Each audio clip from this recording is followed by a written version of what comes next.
பாகிஸ்தான் ராணுவத்திற்கு முழு சுதந்திரம் கொடுத்திருக்கோம் அப்படின்னு சொல்றாங்க. நாங்களும் பதிலடி கொடுப்போம்னு பாகிஸ்தான் ராணுவத்தினர் தரப்பிலிருந்தும் சொல்றாங்கல்ல, அதை எதிர்கொள்வது பற்றி உங்கள்கிட்ட கேட்டேன்.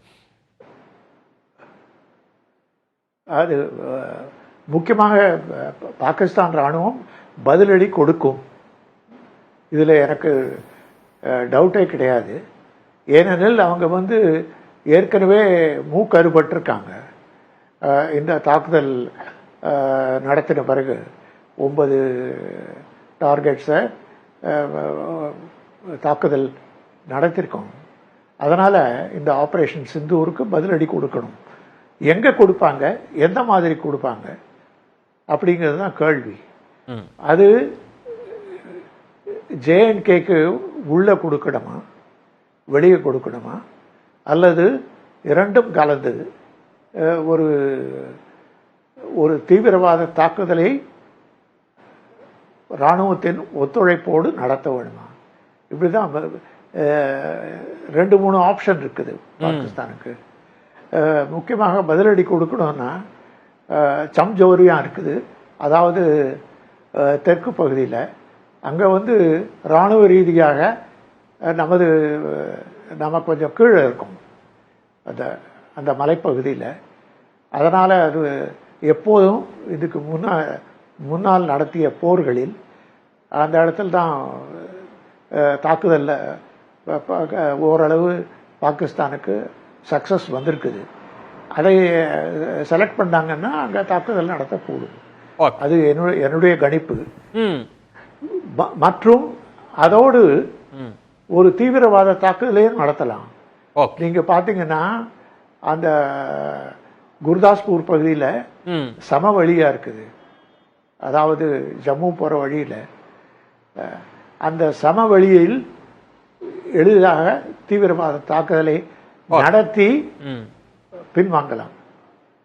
அது மாதிரி ஒரு சூழ்நிலை இருக்குது. அதை நடத்துவார்களா, அரசு அனுமதிக்குமா, அதுதான் கேள்வி. ஓகே, இதே நான் உங்க நிறைவு கருத்தா எடுத்துக்கிறேன். திரு கண்ணன், உங்கள் பார்வை என்ன? அடுத்து எப்படி நகரும்? சர்வதேச அரசியல் இதை ஒட்டி எப்படி நகரும்? இந்தியா அதை எப்படி எதிர்கொள்ளும்? சுருக்கமா நிறைவு பார்வை. இதற்கடுத்து பாகிஸ்தானுடைய பதிலடி நடக்கும், அதை நம்ம எதிர்பார்க்கணும். அதற்கு பிறகு நாம் இதை கையாளுறது தான் எப்படின்றது நம்ம கிட்ட இருக்கு. அதற்கு மேல நாம எஸ்கலேட் பண்ண வேண்டாம்னு நினைக்கிற ஆட்களா தான் இருக்கோம். அதோட நிறுத்திக்கிட்டோம்னா இது நடந்துச்சு, இதுக்கு இது பதிலடி நடந்துச்சு, இதோட we have spoken, we have responded அப்படின்ற அளவோட நிறுத்திக்கிட்டோம்னா நமக்கு நல்லதுன்னு நான் நினைக்கிறேன். மற்ற நாடுகளுடைய ஆதரவும் நமக்கு இருக்கிறதுக்கு வாய்ப்பு இருக்கு. எல்லா நாடுகளும் நீங்க டீஎஸ்கலேட் பண்ணணும், கட்டுப்பாடோட நடந்துக்கணும், பொறுமையா நடந்துக்கணும் அப்படின்னு தான் நமக்கு சொல்ல போறாங்க. அதுக்கு நாம விட்டு கொடுத்து அவங்களுடைய கருத்தை நம்ம ஏத்துக்கிற மாதிரி நடந்துக்கிறது தான் நமக்கு நல்லது. நன்றி. மணி, சுருக்கமா ஏதாவது பாருங்க. அதுதான் அவர் கண்ணன் சார் சொன்னதான் என்னுடைய கருத்தும். இது எஸ்கலேட் ஆகக்கூடாது. எப்படிப்பட்டாலும் ட்ராக் டூ டிப்ளமசின்னு ஒன்று சொல்லுவாங்க.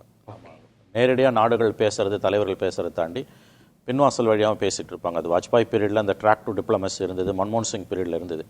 துரதிருஷ்டவசமாக இப்போ ட்ராக் டு டிப்ளமசி இல்லைன்னு நான் கேள்விப்படுறேன். ஆகவே எப்படி பார்த்தாலும் இது எஸ்கலேட் ஆகாமல் இருப்பது தான் 2 நாடுகளுக்குமே நல்லது.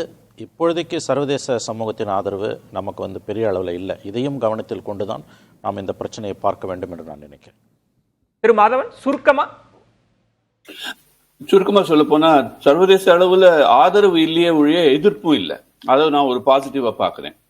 ஆனா இது மற்றவங்க சொன்ன மாதிரி ஒரு விதமா இந்தியாவும் பாகிஸ்தானும் ரெண்டும் ஒரு அடக்கமாக செயல்படுத்தா தான் நல்லது 2 பேருக்கும். ஆனா பாகிஸ்தானின் ராணுவத்தையும் பொருளாதாரத்தையும் சேர்த்து பார்க்கிற போது IMF பக்கம் பாகிஸ்தான் போறதே வணிக போரை, ஒரு மறைமுக வணிக போரை இந்தியா நடத்தினால் ஒரு நீண்ட கால யோஜனையோட அது ஒரு நல்ல அணுகுமுறையா இருக்கும்னு நான் பாக்குறேன்.